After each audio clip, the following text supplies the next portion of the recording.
Hi అందరికీ welcome back to my channel. ఈరోజు మన రెసిపీ వచ్చేసి పచ్చి రొయ్యల దమ్ బిర్యానీ అండి। చాలా బాగుంటుంది, సింపుల్గా ఎలా ప్రిపేర్ చేసుకోవాలో చూసేద్దాం రండి। దానికోసమని స్టవ్ పైన ఒక వెడల్పాటి ఒక డేక్ష అయితే పెట్టుకోవాలి। నెక్స్ట్ దీంట్లోనే హోల్ గరం మసాలా బిర్యానీ స్టార్ పువ్వు అయితే వేసుకోవాలి। నెక్స్ట్ 2 ఆనియన్స్ అయితే కట్ చేసుకొని వేసుకోవాలి। ఇవి బాగా ఫ్రై అయిన తర్వాత దీంట్లోనే 4 టమాటా అయితే కట్ చేసుకొని వేసుకోవాలి।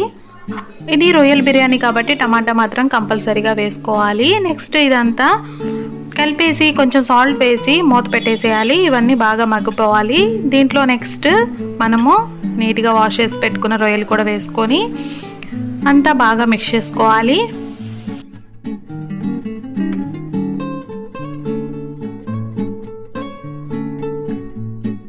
ఇదంతా మిక్స్ చేసి మూత పెట్టేసి ఒక్క 2 మినిట్స్ అయితే మగ్గించుకోవాలి। నెక్స్ట్ దీంట్లోనే అల్లం వెల్లుల్లి పేస్ట్, స్పైసీకి తగ్గట్టు కారం కూడా వేసుకోవాలి। నెక్స్ట్ దీంట్లోనే గరం మసాలా, ధనియాల పౌడర్, పసుపు, ఫ్రైడ్ ఆనియన్స్ కూడా వేసి బాగా ఫ్రై చేసుకోవాలి। అల్లం వెల్లుల్లి పేస్ట్ అంతా పచ్చివాసన పోయేలా కూడా ఫ్రై చేసుకోవాలి। నెక్స్ట్ దీంట్లోనే 1 కప్ పెరుగు అయితే వేసుకోవాలి। ఈ పెరుగు వేసి బాగా మిక్స్ చేసుకున్న తర్వాత మూత పెట్టేసి 1 నిమిషం అయితే ఇది ఉడికించుకోవాలి। చూడండి ఆయిల్ అయితే పైకి వచ్చేసింది కదా। ఇప్పుడు దీంట్లో కొత్తిమీర, పుదీనా కూడా వేసుకొని మిక్స్ చేసుకోవాలి। మరొక 2 మినిట్స్ అయితే కుక్ చేసుకోవాలి। దీంట్లోనే 2 నుంచి 3 నిమ్మకాయలు అయితే పిండుకోవాలి। నిమ్మకాయలు లేని వాళ్ళు చింతపండు రసం కూడా వేసుకోవచ్చు।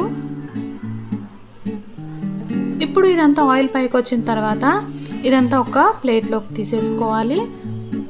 చూడండి ఇదంతా పక్కకి తీసేసాక దీంట్లో కొంచెం ఆయిల్ వేసుకొని ముందుగా 70% కుక్ చేసుకున్న బాస్మతి రైస్ అయితే వేసుకోవాలి।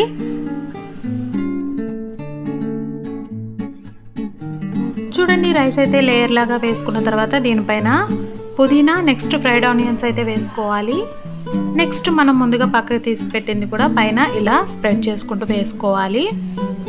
గ్రేవీ మొత్తం ఇలా వేసిన తర్వాత దీనిపైన ఇంకొక లేయర్ రైస్ అయితే వేసుకోవాలి। ఈ రైస్ వచ్చేసి 70% కుక్ చేసుకున్నానండి। దీంట్లో హోల్ గరం మసాలా, స్టార్ పువ్వు, కొంచెం ఆయిల్, 1 లెమన్ అయితే పిండేసి కుక్ చేసుకున్నాను। నెక్స్ట్ ఈ లేయర్ పైన కూడా పుదీనా, ఫ్రైడ్ ఆనియన్స్ కూడా వేసుకొని పైనుంచి నిమ్మరసం అయితే ఇలా అయితే వేసుకోవాలి। నిమ్మరసం వేసిన తర్వాత మూత పెట్టేసి పైన ఏదైనా బరువు పెట్టేసి ఒక 10 మినిట్స్ దమ్ చేశారంటే అంతేనండి, యమ్మీ పచ్చి రొయ్యల దమ్ బిర్యానీ అయితే రెడీ అయిపోతుంది। చాలా బాగుంటుంది। నేనైతే ఫస్ట్ టైం ట్రై చేసినా కూడా పర్ఫెక్ట్గా వచ్చింది। తప్పకుండా మీరు ట్రై చేయండి, ఎలా ఉందో కామెంట్ చేసేయండి। నా ఛానల్ కొత్తగా చూస్తున్న వాళ్ళందరూ మరిన్ని వీడియోస్ కోసం ప్లీజ్ నా ఛానల్ సబ్స్క్రైబ్ చేసుకోండి। బాయ్।